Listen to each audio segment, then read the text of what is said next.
The morning sky over Seoul turned black at exactly 9:47 a.m. Taeyang stood on the observation deck of the orbital defense station, watching the impossible unfold before his eyes. Massive ships materialized from nothing, their crystalline surfaces reflecting Earth's sunlight in 1,000 different colors. They were beautiful in the way a tsunami was beautiful, right before it destroyed everything in its path. "Commander, we're getting reports from every major city," his communications officer said, her voice shaking. "London, New York, Tokyo, Moscow, they're everywhere." Taeyang had spent 30 years in the military. He had fought in the Mars colonial wars, survived the Jupiter station siege, and seen things that would break most people. But this was different. These ships were larger than anything humans had ever built. Each one could swallow a city whole. "How many?" he asked, keeping his voice steady for his crew. 43 ships worldwide, more appearing every minute. Down on Earth, people stopped in the streets. Cars halted on highways. Everyone looked up at the alien vessels hanging in the sky like dark clouds. For the first few minutes, there was only silence. Then the screaming began. Dr. Nari was in her laboratory when the ships arrived. She was a xenobiologist, someone who studied the possibility of alien life. She had spent her entire career preparing for first contact. She had written papers, created protocols, imagined 1,000 different scenarios. None of them looked like this. Her phone rang. It was the United Earth Council. "Dr. Nari, we need you at the emergency summit immediately." "You're our first contact specialist." She grabbed her tablet and ran to the transport. Her hands were shaking. This was what she had trained for, but fear gripped her chest like a vice. As she flew toward the council building, she could see one of the alien ships hovering over the city. It was so large it blocked out the sun. On Luna Base, Captain Daeho was already scrambling his fighter squadron. He was one of Earth's best pilots, known for flying missions others thought impossible. But as he launched from the moon's surface and saw the alien fleet with his own eyes, even he felt his confidence waver. "Stay in formation," he ordered his pilots. "We don't know if they're hostile yet." But deep down, he knew. Ships didn't arrive like this for peaceful purposes. In the underground districts of Seoul, Hana was organizing a community meeting when the power flickered. Her neighborhood was home to workers, artists, and people who kept the city running from below. They had learned to handle problems on their own because help rarely came from above. "What's happening?" someone asked. Hana checked her device. The news was everywhere. Alien ships, hundreds of them. She looked at the frightened faces around her and made a decision. "Everyone stay calm. Go home and gather supplies. Food, water, medicine. Stay with your families. We'll get through this together." People trusted Hana. She had helped them through strikes, disasters, and hard times. They listened to her now. 72 hours. That was the message the aliens sent. It appeared on every screen, every device, every display on Earth. The words were in perfect human languages, translated flawlessly. "We are the Krathal Empire. Your world is now ours. You have 72 hours to surrender. Resistance will be met with destruction. This is your only warning." Commander Taeyang attended the emergency council meeting via hologram. Leaders from every nation argued about what to do. Some wanted to surrender immediately. Others wanted to fight. Most were simply paralyzed with fear. "We should negotiate," the European delegate said. "Maybe they want resources. We can offer trade." "Trade?" Taeyang said, his voice hard. "They didn't come here to trade. They came to conquer." Dr. Nari was asked to attempt communication. She broadcast a message toward the nearest ship, using every frequency humans knew. She offered peace, cooperation, knowledge sharing. The response came 3 hours later. A single Krathal appeared on screens worldwide. It was tall, perhaps 8 feet, with crystalline skin that seemed to shift colors. Its eyes were cold and ancient. "We do not negotiate with animals," it said. "You will serve or you will die. There is no third option. We have taken 40 worlds. Yours is simply the next." The transmission ended. Nari felt sick. She had hoped for communication, for understanding. Instead, she saw only contempt in those alien eyes. Humans weren't potential friends or even worthy enemies. They were just obstacles to be removed. The 72 hours ticked away. Earth's militaries mobilized, but what could they do? The Krathal ships shrugged off every scan attempt. Their technology was centuries, maybe millennia, ahead of humanity's. Taeyang prepared the orbital defense fleet anyway. It was all they had. "Sir, this is suicide," his second officer said quietly. "Our weapons won't even scratch those ships." "Probably not," Taeyang agreed. "But we have to try." Captain Deho and his squadron waited in orbit, their fighters looking like toys compared to the alien vessels. He thought about his family down on Earth. His sister, his nephew, his friends. Everything he loved was down there. "All pilots, listen up," he said over the squadron channel. "I won't lie to you. We're outmatched, outgunned, out of our league.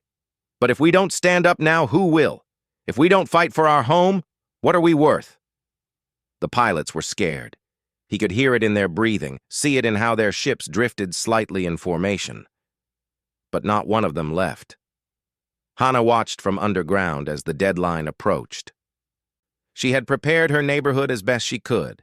Food stored, water purified, medical supplies distributed. People huddled together in basements and tunnels, waiting. "Do you think they'll really attack?" a young man asked her. Hana looked at him honestly. "Yes, I think they will." "Then why are we hiding? Shouldn't we evacuate?" "Evacuate where?" "They're everywhere. At least down here we're together." The 72 hours expired at 9:47 a.m., exactly 3 days after the ships first appeared. For 5 minutes, nothing happened. Some people dared to hope. Maybe the aliens were bluffing. Maybe they would leave. Then the sky lit up. Energy beams lanced down from the Krathal ships, striking military bases, government buildings, power stations. The attacks were precise and devastating.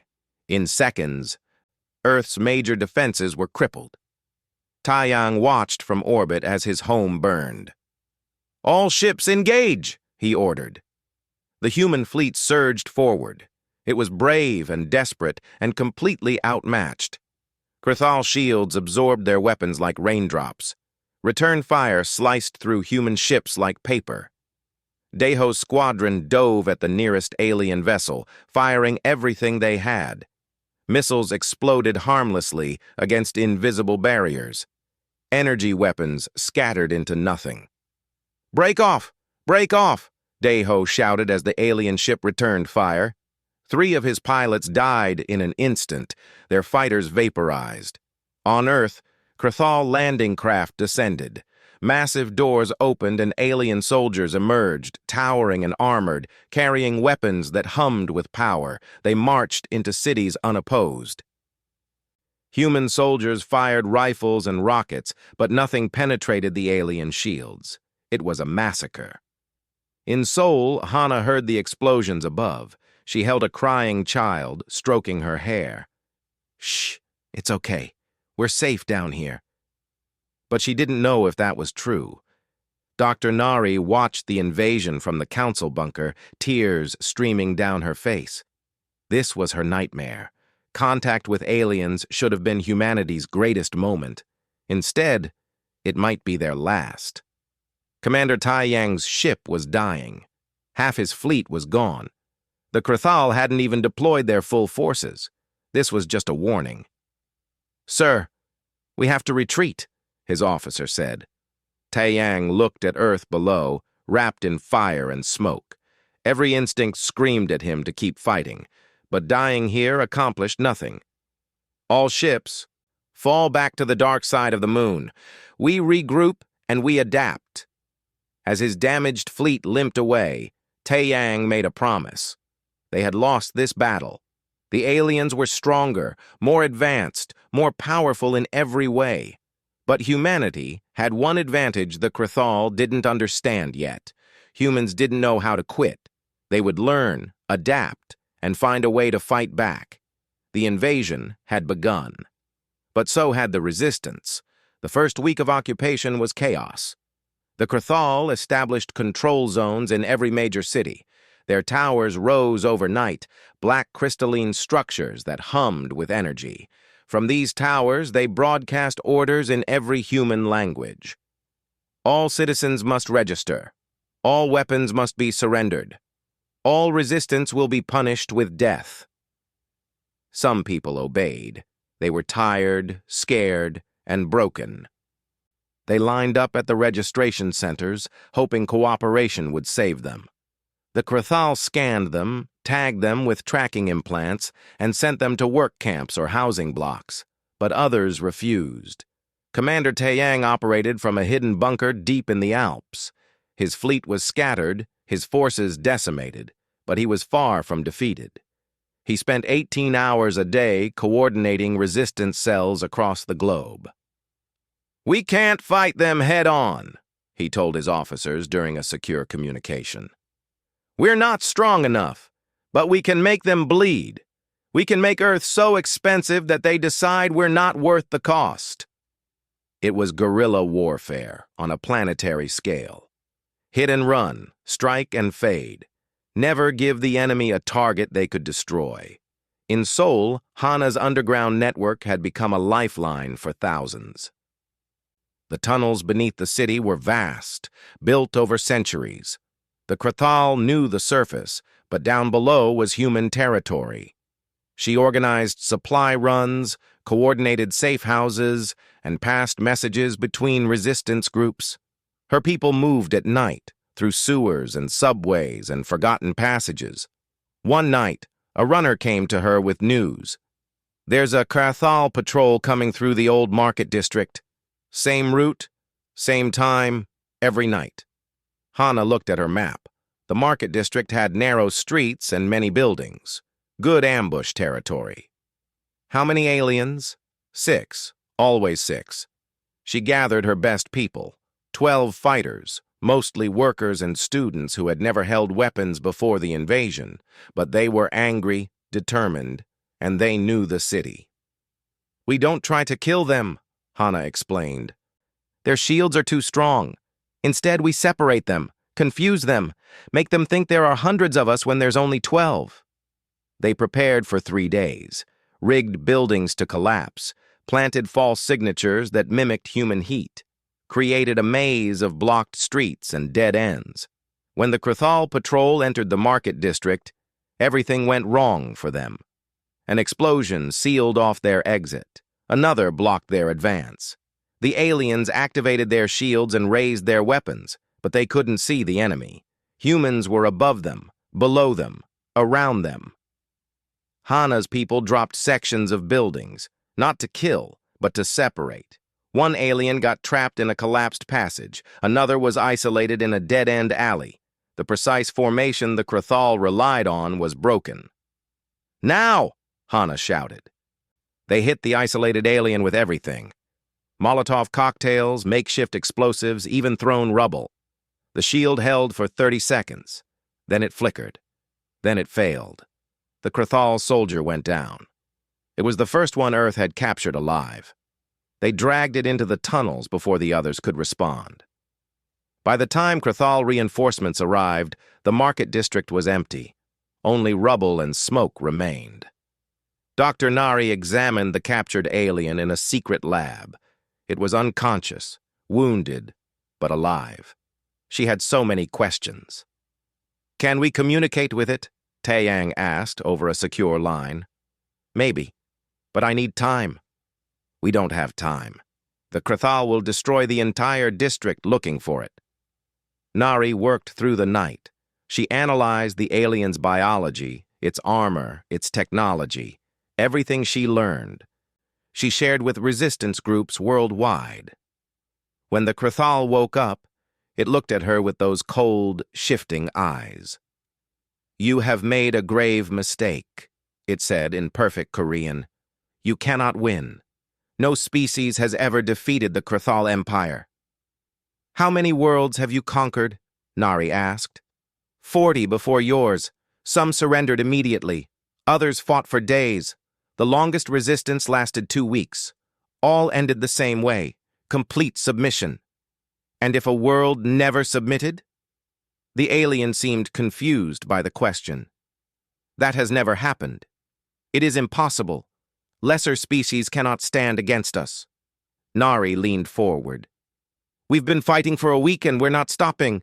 What does your empire do with impossible situations?" The alien had no answer. Meanwhile, Captain Deho was learning hard lessons in orbit.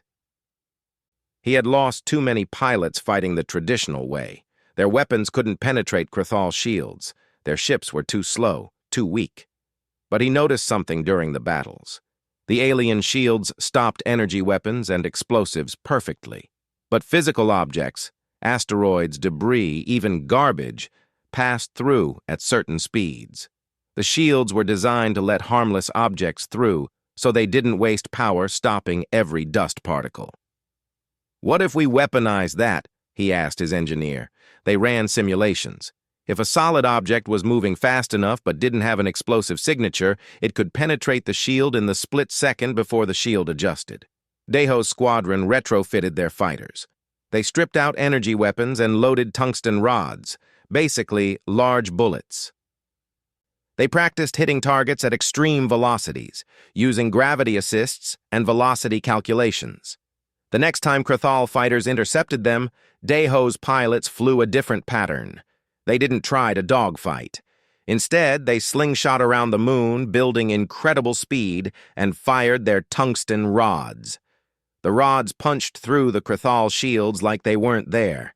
3 alien fighters exploded before they could adapt. It wasn't much. Earth lost 4 ships to kill 3. But it was proof. Humans could hurt them. Word spread through the resistance. The aliens weren't invincible. Taiyang coordinated strikes across the planet. Resistance cells attacked supply convoys, sabotaged Krathal equipment, and freed prisoners from work camps. Every attack was small, careful, calculated to cause maximum disruption with minimum risk. The Krathal responded with brutality. They leveled entire neighborhoods where attacks originated. They executed civilians as examples. They broadcast the executions as warnings. But humanity didn't break. In Moscow, resistance fighters destroyed a Krathal communication hub. In Cairo, they poisoned a water supply the aliens used. In Tokyo, they hacked into the occupation network and spread propaganda. Hana's network grew. She connected groups from different cities, different countries. They shared tactics, resources, and hope. The tunnels beneath Seoul became a symbol. If humans could hold there, they could hold anywhere. She met with Taiyang via secure hologram. His face was gaunt, aged years in just weeks, but his eyes still burned with determination. "We're hurting them," he said. "Intelligence says they've had to deploy 2 additional fleets to Earth. No other conquest required more than 1. "How long can we keep this up?" Hana asked. "As long as we have to. The moment we stop, we lose." Dr. Nari made a breakthrough.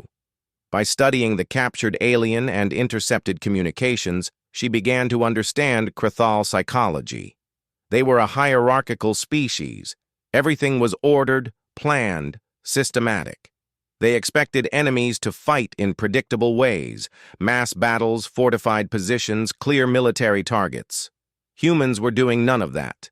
The chaos and unpredictability frustrated the Krathal commanders. They couldn't adapt their rigid strategies to an enemy that had no strategy, only stubborn survival. "They're not used to fighting for years," Nari explained to Taiyang. "Their conquests are quick, overwhelming force, immediate submission. We're in unknown territory for them." "Good," Taiyang said. "Let's keep them there." Not everyone agreed with the resistance. Some humans collaborated with the Krathal, hoping to survive by serving. Others simply gave up, too tired and traumatized to fight. Hana struggled with this. She saw neighbors who had suffered, who had lost everything. Who could blame them for wanting the war to end, even in defeat? But she also saw children growing up in the tunnels who had never known peace. She saw fighters who had lost families but kept going. She saw humans adapting, learning, becoming something harder and more dangerous. One night, a young woman came to her. Her name was Yuna, and she had been an engineer before the invasion. "I've been studying the Krathal power systems," Yuna said. "I think I can build something, an EMP device using their own technology against them." "How?" "Every time we fight them, we capture pieces of their equipment. I've been collecting it, analyzing it. Their power cores emit a specific frequency. If we can amplify and reverse that frequency..." Hana looked at the young woman's designs. She didn't understand half of it, but she understood hope. "Do it, whatever you need." 6 months into the occupation, the war had changed. Earth was scarred, burning, broken. Billions were dead or enslaved. Cities lay in ruins. But humans were still fighting. In every occupied zone, resistance persisted. In orbit, Deho's squadron and others like it harassed Krathal supply lines. In bunkers worldwide, Taeyang coordinated an invisible army. The Krathal had expected 2 weeks. They got 6 months of bleeding wounds. And humans were learning. Every battle taught them something new. Every captured piece of technology was reverse-engineered. Every tactical defeat became a lesson for the next fight. The Krathal Empire had never faced an enemy like this. Humans didn't fight to win glorious battles. They fought to survive one more day and then another and another. They were hardened by loss, unified by suffering, and too stubborn to accept the impossible. The invasion had succeeded, but the war had just begun. 6 months became a year. A year became longer. The war ground on without end. Commander Taeyang moved between bunkers every 3 days. The Krathal had learned to track human leaders, so staying alive meant never staying anywhere long. He lived out of a single pack, slept 4 hours a night, and coordinated a global resistance network that should have been impossible to manage. People called him the Ghost of Earth. The Krathal had a bounty on him worth more than most planets. He didn't care about any of that. He cared about the reports flooding his screens. Resistance cell in Lagos destroyed a supply depot. Minimal casualties on our side. Sydney cell reports Krathal are fortifying their command center, increasing patrols. Beijing needs medical supplies. Jakarta needs ammunition. On and on it went. Taeyang read each report, made decisions, sent orders.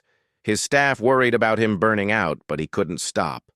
The moment he stopped, people would die. Captain Deho was no longer just a pilot. After losing so many friends, he had become a trainer. Every day, new pilots arrived. Young, scared, barely trained. Most would be dead within a month. That was the reality of fighting the Krathal in space. But some would survive. Some would learn. And those survivors would train the next generation. "Remember," he told a group of rookie pilots, "you're not trying to win battles. You're trying to live long enough to make the Krathal regret coming here. Hit them and run. Never stay to fight fair. Fair fights are how you die." A young pilot raised his hand. His name was Minho, and he looked about 19. "Sir, how do you deal with the fear?" Deho considered lying, telling them the fear went away, but these kids deserved the truth. "I don't. I'm scared every single time I launch, but I fly anyway because my fear doesn't matter.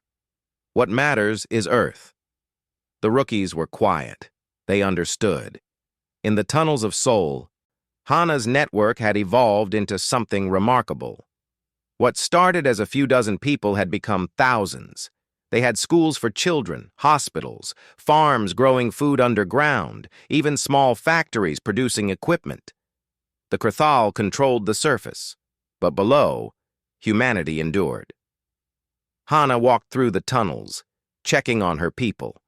She stopped at a classroom where children sat learning math from a former professor. She visited a medical station where doctors treated wounded fighters with equipment stolen from the aliens. She inspected a workshop where engineers like Yuna built weapons from scraps. "How's the EMP project?" Hana asked Yuna. The young engineer looked exhausted but excited. "We're close, maybe 2 more months. The biggest challenge is power. We need a massive energy source to make it work." "What kind of source?" "Ideally, a Krathal power core, but those are heavily guarded." Hana nodded. "Let me talk to some people."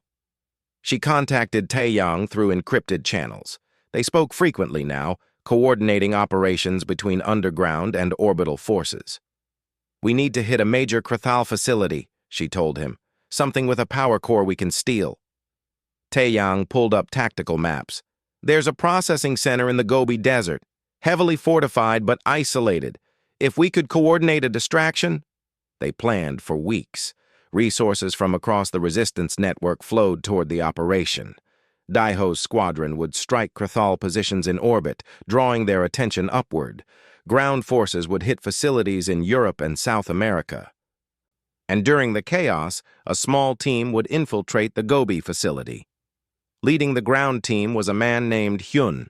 He had been special forces before the invasion, the kind of soldier who did missions that never appeared in official records. Now he led deep strike teams for the resistance. Hyun was quiet, focused, and terrifyingly effective. His team of 8 was the best Earth had left.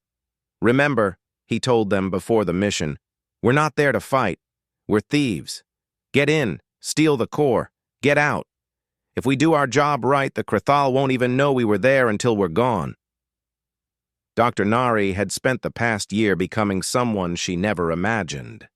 The scientist who wanted peaceful first contact was now a strategic analyst, studying enemy patterns and psychology. She had learned to think like the Krathal. Their empire was vast but fragile. It relied on quick victories and overwhelming force. Long wars strained their resources and morale. "They're spread too thin," she explained to Taeyang during a strategy session. "Earth alone is tying down 3 invasion fleets. That's 3 fleets that can't conquer new worlds or suppress rebellions elsewhere." "Can we exploit that?" "Maybe. If we could make them believe we're about to become a real threat instead of just an annoyance." An idea began forming. It was risky and desperate, but this entire war was risky and desperate. The coordinated operation began on a Tuesday. Daiho led his squadron against Krathal supply ships in lunar orbit. They flew in patterns that seemed random but forced the aliens to respond, pulling ships away from Earth. Simultaneously, resistance cells across the globe launched attacks. Not major operations, just enough to make the Krathal think something big was happening everywhere at once. In the Gobi Desert, Hyun's team approached the processing facility during a sandstorm. The Krathal had sensors, but the storm created interference. Humans had learned to use Earth's own environment as a weapon. They moved like shadows. Hyun disabled sentries with precise strikes. His tech specialist hacked access points. His demolitions expert planted shaped charges, not to destroy, but to create specific breaches. Inside the facility, they found the power core. It was massive, humming with energy, beautiful and terrible. "Can you extract it?" Hyun asked his engineer. "Give me 10 minutes. They didn't have 10 minutes. Alarms started blaring. Krathal guards were coming. "Hold them off," Hyun ordered. His team formed a defensive perimeter while the engineer worked frantically. The Krathal hit them hard. Energy weapons tore through the facility. Hyun's team returned fire with their scavenged and modified weapons. They knew the angles, the cover points, the kill zones. 3 of his team went down, but the engineer kept working. "Done!" she shouted, disconnecting the core. It was the size of a refrigerator and glowed with internal light. "Move!" Hyun ordered. They fought their way out, dragging the core and their wounded. The Krathal pursued, but the sandstorm covered their escape. They made it to the extraction point where a stolen Krathal transport waited. Hyun took one last look at the facility. 3 good people dead for 1 alien battery, but it might be worth it. Yuna received the power core like a child receiving a birthday present. She immediately began integrating it into her EMP device. "This changes everything," she said, eyes bright with possibilities. "With this much power, we can generate a pulse that will shut down Krathal equipment across an entire city." "How big of a city?" Hana asked. "Seoul, maybe bigger." It took another month to complete the device. During that time, Dr. Nari was developing her own plan. "We need to make them afraid," she told Taeyong. "Right now, they see us as a persistent problem. We need to become an actual threat." "How?" "We build a fake superweapon, something that looks like it could destroy their ships. We let them find evidence that we're reverse engineering their technology into something dangerous." It was a bluff, a massive, planetary-scale bluff, but Taeyang saw the genius in it. If they think we're about to even the playing field, they'll have to make a choice, commit more resources to Earth, potentially leaving other parts of their empire vulnerable. Or negotiate. The Krathal don't negotiate. They've never had to before. Maybe it's time they learned. The project began. In the Gobi Desert, using materials from destroyed Krathal equipment, they built a structure that looked like a massive weapon. It emitted energy signatures similar to Krathal ship killers. It had cooling systems, power conduits, targeting arrays. It was completely non-functional, but from the outside, it looked real. They let Krathal reconnaissance spot it. They fed false information into captured communication systems. They created the illusion that humanity was 6 months away from deploying a weapon that could threaten the Krathal fleet. The aliens took the bait. Krathal forces began massing around the Gobi facility. They pulled ships from other locations. They fortified positions. They prepared for a major assault, exactly as planned. With Krathal attention focused on the Gobi, resistance cells across Earth prepared for the real operation. Yuna's EMP device was ready. Hyun's teams were positioned. Daiho's pilots were loaded and armed. And Hana stood in the tunnels of Seoul, addressing thousands of people who had survived hell. "Tomorrow we remind them what humans are capable of," she said. "We've been hiding, surviving, enduring. Tomorrow we strike back, not for victory, we're not naive, but to show them that we'll never stop.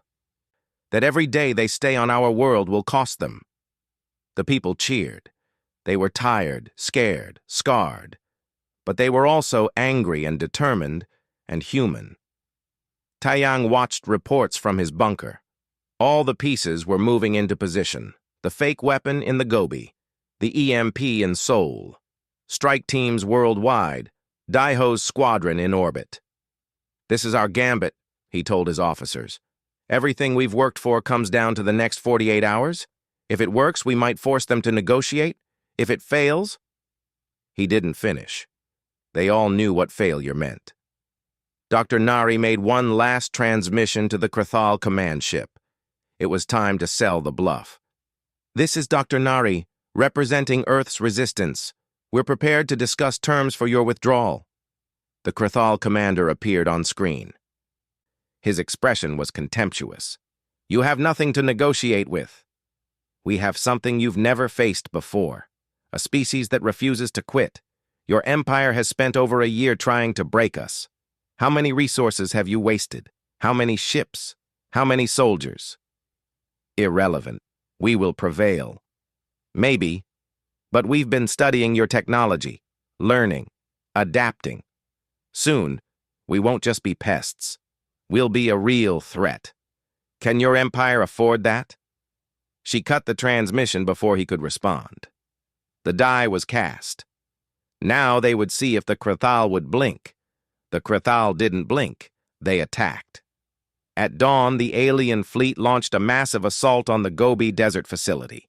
Dozens of ships converged on the fake weapon, determined to destroy it before humans could complete their supposed superweapon. Exactly as Taeyang had predicted. All units, this is Ghost. Execute the plan. Across Earth, resistance cells erupted into action. While the Krathal focused on the Gobi, humans struck everywhere else. In Seoul, Hana gave the signal. Yuna, now! The young engineer activated her EMP device.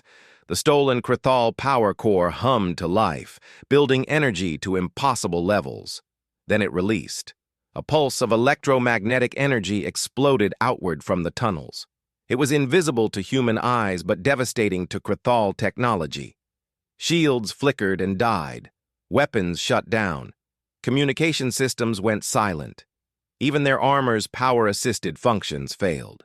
For the first time since the invasion, Krathal soldiers were vulnerable. Hana's fighters poured out of the tunnels like ants from a disturbed nest. They had been waiting for this moment, preparing for it. The aliens were stronger and taller, but without their technology, they were just soldiers. And humans knew how to fight soldiers. The battle for Seoul was brutal and close. Knives, clubs, captured weapons. The Krathal were dangerous even without their shields, but they were also confused and frightened. Their empire had never prepared them for fighting like this. Across the city, the same scene played out. Resistance fighters emerged from hiding, hitting the disoriented aliens before they could adapt. It wasn't about winning. It was about causing maximum damage while the window was open. The EMP lasted 15 minutes before the power core burned out. But in those 15 minutes, Seoul's resistance killed more Krathal soldiers than in the previous year combined. In orbit, Captain Daeho led his squadron on their most daring mission yet. With most of the Krathal fleet focused on the Gobi, the orbital defense network was weakened. "Target the flagship," Daeho ordered. "We're going for the command ship." His pilots knew it was suicide. The flagship was the most heavily defended ship in the fleet. But if they could damage it even slightly, it might push the Krathal over the edge. They flew in a scattered formation, making themselves difficult targets. Krathal fighters intercepted them, and the void lit up with weapons fire. Daeho lost half his squadron in the first 30 seconds. "Keep going," he shouted. "We just need one hit." He loaded his last tungsten rod, the heaviest one he had. He calculated velocity, trajectory, and weak points based on everything humans had learned about Krathal ship design. Then he fired his engines to maximum and flew straight at the flagship. Enemy fire tore past him. His shields failed. His ship was coming apart. But he got close enough. He launched the tungsten rod at point-blank range, using his ship's dying momentum to add velocity. The rod punched through the flagship's shield and into its hull, penetrating deep into the superstructure. It wasn't a killing blow, but it was damage. Real damage to a ship that was supposed to be invincible. Daeho ejected seconds before his fighter exploded. He drifted in space, hoping someone would pick him up, knowing he might die out here. But he had done his job. On the ground, Lieutenant Hyun's teams were hitting Krathal command centers. They had spent months mapping alien facilities, identifying weak points, and planning infiltration routes. Hyun's target was the Planetary Invasion Coordinator in Moscow. It was a massive building, the brain directing all Krathal forces on Earth. Taking it out wouldn't end the invasion, but it would create chaos in their command structure. His team moved through the city's underground, emerging inside the building's perimeter. The Krathal had guards, sensors, and automated defenses, but humans had desperation and ingenuity. They fought floor by floor. Every room was a battle. Hyun lost people, good soldiers who had survived a year of hell only to die in the final push. But they kept advancing. At the command center, Hyun planted explosives around the critical systems, not just to destroy, but to cripple. The Krathal could rebuild, but it would take time. Time humans could use. Charges set. he reported to Taeyang.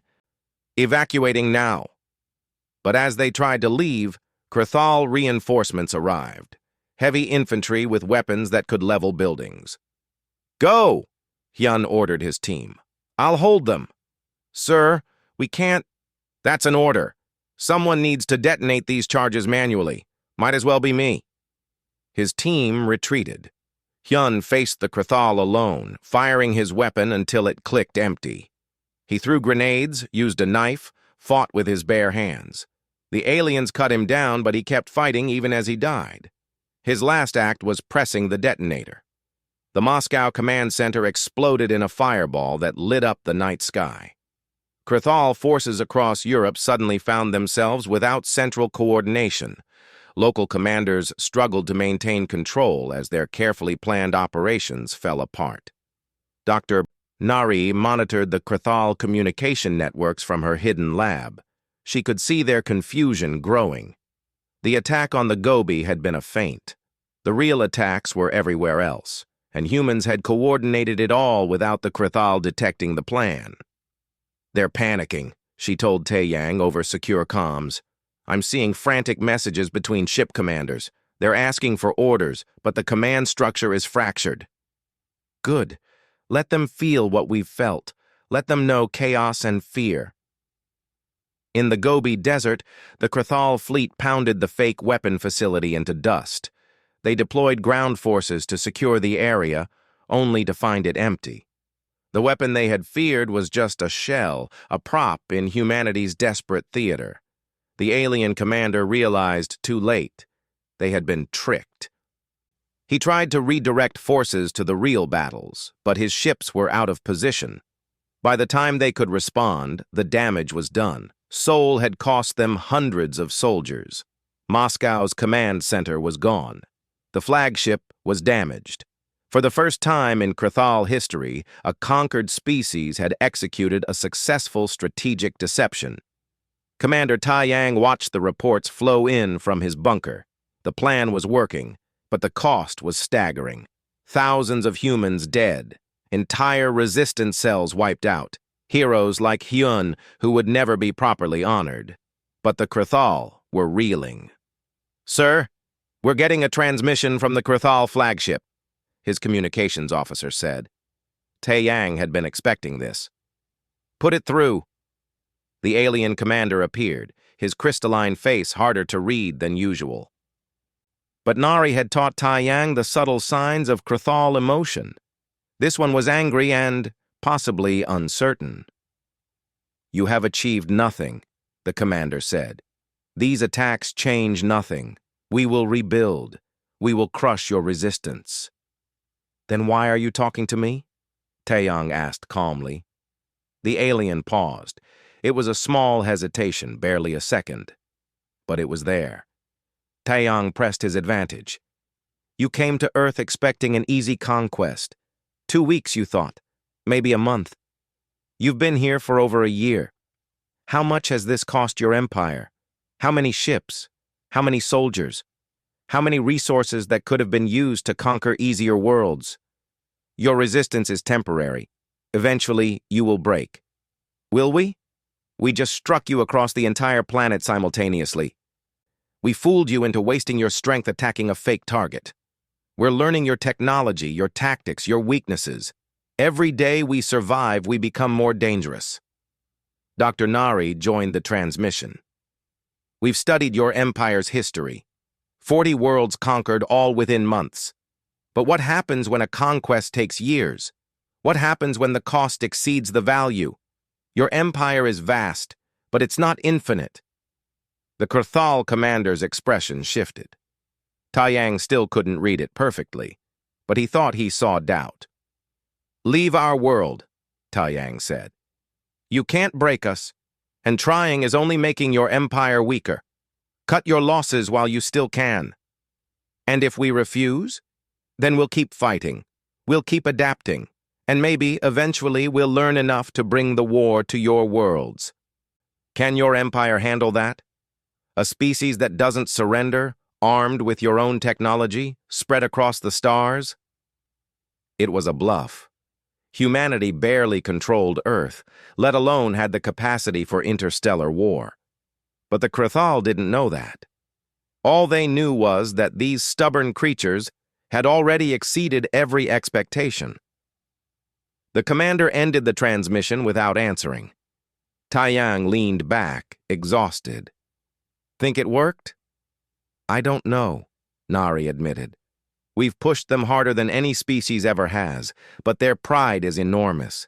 They might decide that losing Earth is worse than the cost of taking it. In orbit, a damaged fighter retrieved Captain Deho from space. He was alive, barely, his suit breached in 3 places. The medics worked frantically to save him. Did we hit it? He asked through frozen lips. You hit it, sir. Tore a hole in the flagship's hull. Deho smiled and passed out. In Seoul, Hana surveyed the aftermath of the battle. Bodies everywhere, human and Krathal both. Buildings burned. Her people were exhausted, wounded, traumatized. But they had won. For the first time, they had taken territory back from the aliens and held it.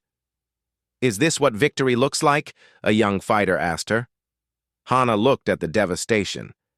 No, this is what survival looks like. Victory comes later. Yuna's EMP device had burned out completely. The power core drained. But she was already designing a better one, learning from this prototype. If they could build more, if they could deploy them across the planet. Taiyang spent the next 3 days waiting for the Krathal response. His forces were depleted. They had thrown everything into this operation. If the aliens decided to retaliate with overwhelming force, humanity couldn't stop them. On the 4th day, the Krathal flagship broadcast a message. The Krathal Empire does not negotiate with lesser species, but we acknowledge that subjugating your world is inefficient. Our forces will withdraw within 30 days. Consider this mercy. The transmission ended. For a long moment, Taeyang couldn't process it. Then his bunker erupted in cheers. His officers were crying, hugging, celebrating, but Taeyang remained quiet. He thought about all the people who had died for this moment. Hyun, detonating explosives as he fell. The countless pilots lost in space. The civilians executed by the Krathal. The cities reduced to rubble. They had won. But the price had been almost everything. The 30 days felt longer than the entire war. Nobody truly believed the Krathal would leave. Surely this was a trick. Surely they were gathering forces for one final devastating attack. Commander Taeyang kept his forces on high alert. Trust nothing until their last ship is gone, he ordered. They could change their minds at any moment. But the Krathal didn't change their minds. They began their withdrawal with mechanical efficiency. Troops evacuated from cities. Equipment was loaded onto ships. Towers came down. Within 2 weeks, most of their ground forces were gone. Humans watched from hiding, still not daring to believe. Captain Deho recovered in a medical station on the dark side of the moon. His body was broken, 3 ribs cracked, lungs damaged from vacuum exposure, severe radiation burns. The doctor said he would never fly again. Want to bet? He asked them with a weak smile. Young pilots came to visit him, the ones he had trained. Some brought flowers. Others brought data pads, showing the footage of his attack on the flagship. You're a legend, sir, one of them said. Daiho shook his head. I'm just a pilot who got lucky. The real legends are the ones who didn't make it back. He looked at the empty beds around him, pilots who had died in the final battle. Remember them. Honor them by living well. In Seoul, Hana walked through her city for the first time in over a year without hiding. The Krathal were gone from the streets. The towers were being dismantled, but the scars remained. Entire neighborhoods had been leveled.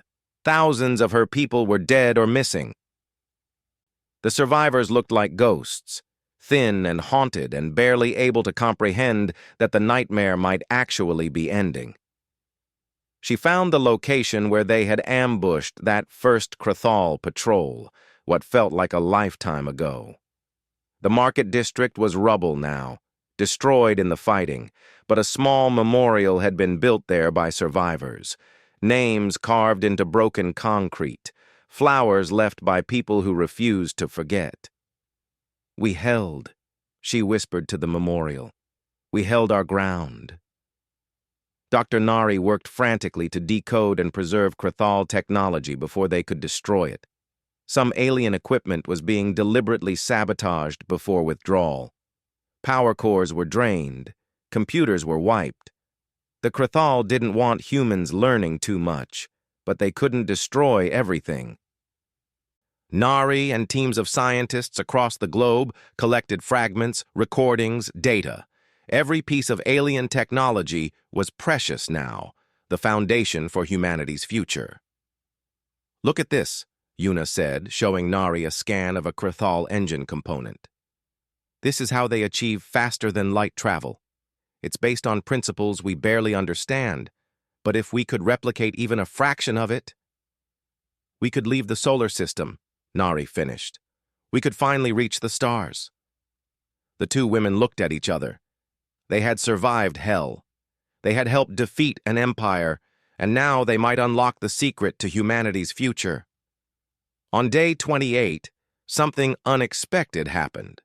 A small Krathal shuttle landed outside Taeyang's current bunker. A single alien emerged, unarmed, broadcasting on all frequencies.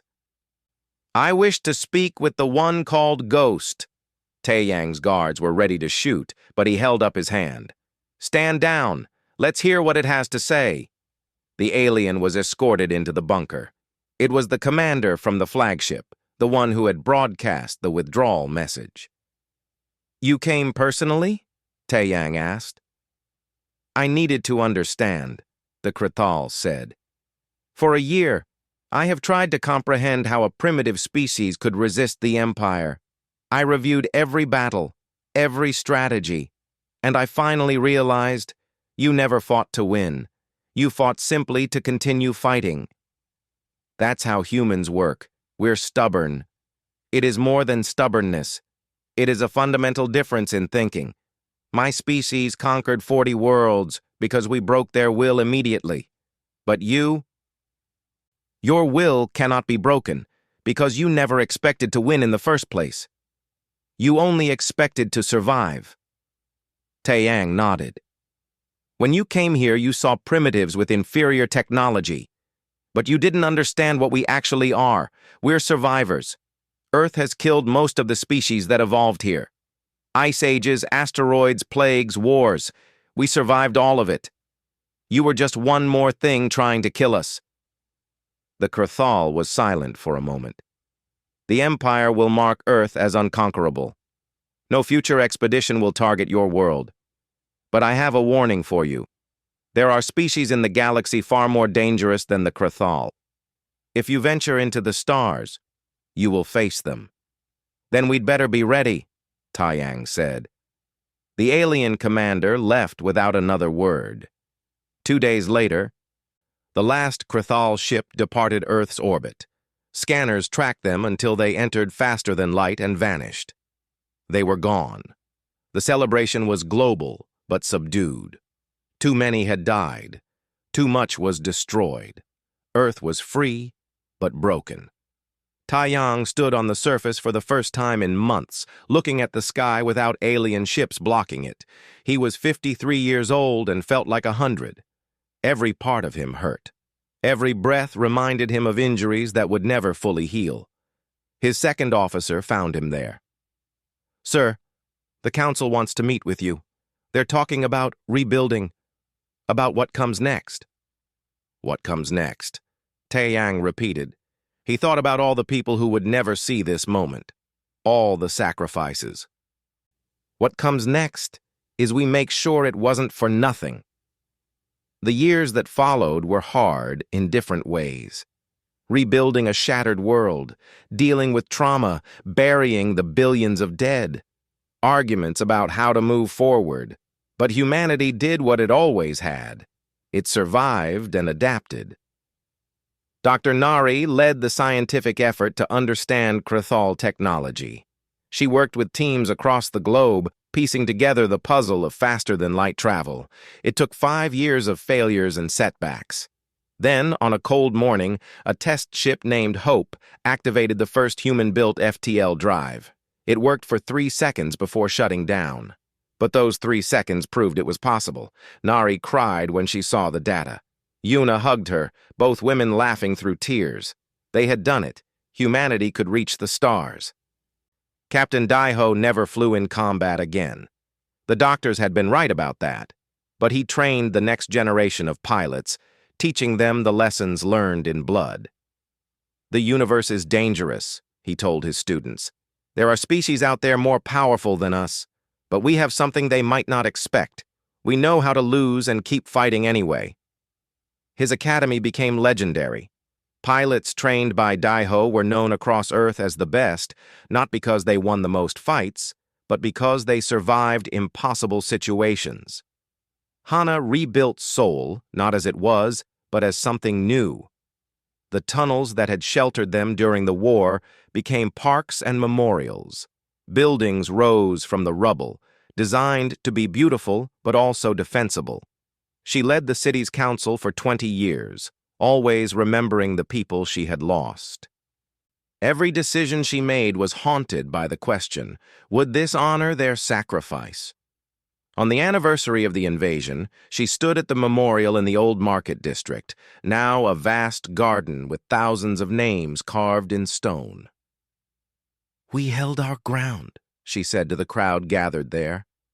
"Not because we were strong enough, not because we were brave enough, but because we refused to let you down.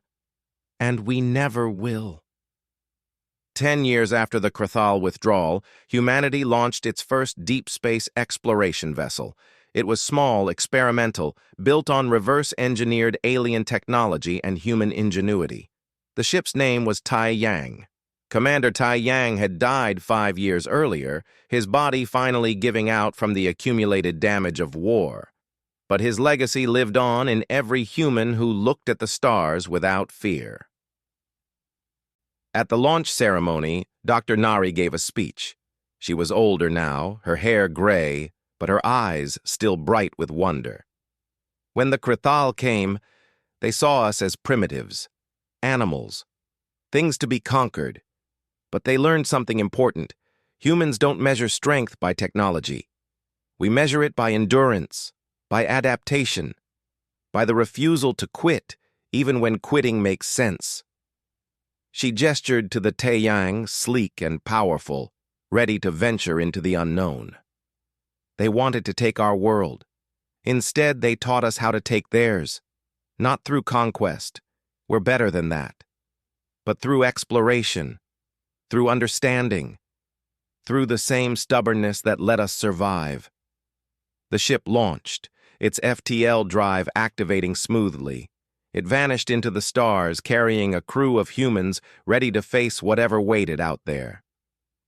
On Luna Base, Admiral Daiho watched the launch with his students. He was in a wheelchair now, his body betraying him after years of punishment. But he smiled. "Do you think we'll find more aliens out there?" a student asked. "Definitely," Daiho said. "The galaxy is vast, but I'll tell you what I learned fighting the Krathal. It doesn't matter how powerful the enemy is. It doesn't matter how advanced their technology. If humans have one thing, it's the ability to make any fight cost more than it's worth. Is that enough? It kept us alive when nothing else could. I'd say that's enough." In the decades that followed, humanity spread cautiously into the stars. They found other species, some friendly, some hostile, some indifferent.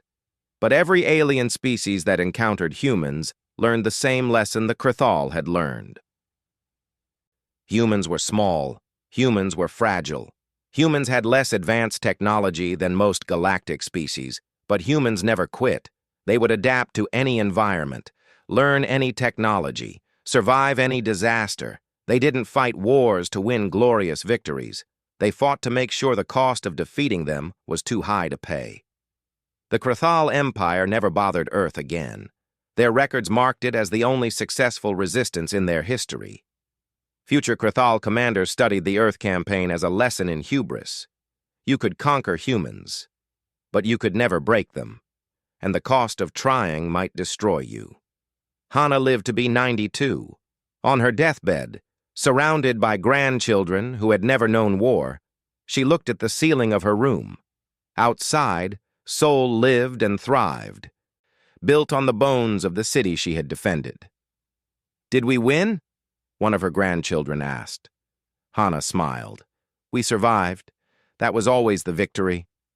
She closed her eyes for the last time, and in her final moments, she stood again in the tunnels, surrounded by people who refused to surrender, people who looked at the impossible and said, "Make us." Earth healed, slowly, painfully, but steadily. The scars remained. You could still see them if you knew where to look. Ruins that were left as memorials, empty spaces where cities once stood, the names carved in stone, billions of them remembering the dead.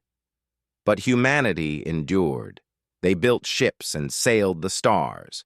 They made allies and faced enemies. They explored wonders and confronted horrors. And whenever another species looked at humans and saw primitives, saw weakness, saw something to be conquered, they learned the same lesson. Humans were hardened by their own planet, forged by competition with each other, tempered by disasters that would have ended other species. They didn't need to be the strongest. They just needed to refuse to quit. The galaxy was vast and full of powers that dwarfed humanity, but it had learned a new phrase, translated awkwardly into 1,000 alien languages, but clear in meaning. Humanity. Fuck yeah. Because when alien invaders descended, expecting easy victory, they found something they had never encountered before. Humans standing their ground.